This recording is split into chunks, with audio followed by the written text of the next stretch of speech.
Okay, so this is a tip for all you beginners out there, and it's called plumbing the depth. Now, finding the bottom of a lake or still water especially is very important. It also applies for canals, rivers, but this is primarily when you're going to be fishing the float, whether it be on a whip, pole or waggler. It's very important to find the bottom because 99.9% of fish species will feed at the bottom. Things like roach, bream, tench, carp. Not to say you won't catch them at other levels as well, but predominantly you'll catch them on the bottom. So what am I talking about plumbing up? Well, I'm not talking about bringing a load of pipe work to the fishing lake. All joking aside, that was a rubbish joke. This is called a plummet, and this little item, basically what you do is you see the eye there, you pop your hook through the eye, okay, and then the hook under what is usually cork or foam, just place it right in there, and then this is of course attached to your rig. So I've got my pole float up here, yep, so all the way at the bottom, and then what we do is basically start off near the edge of the lake and then work your way out. And if I flip the camera around, I can give you an idea. We go then.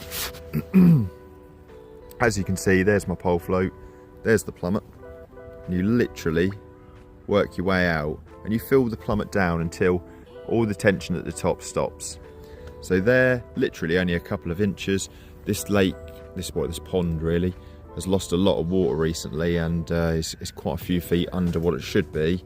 And then you just keep literally chucking it further and further, and you'll notice, well, it should anyway in most venues, you know, that float should disappear quicker, and that means obviously, look at that, that's where I've been fishing today.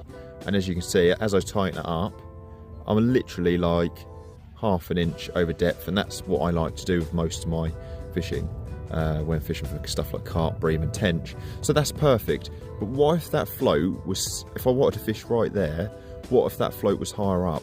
Well, you'd literally just pull it down, you'd pop the plummet out again, and just make sure you're 100%. This will accurately tell you you're definitely on the bottom.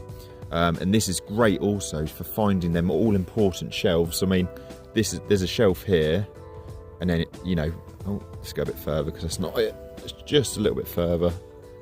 There you go. You can see it dropping off. It's a bit of a shelf there. This is quite gradual, this pond anyway. But all you then do is, once you're happy, push the float up and down to the desired depth, take your hook off, pop this on your tray or on your back in your box, bait up and fish your spot.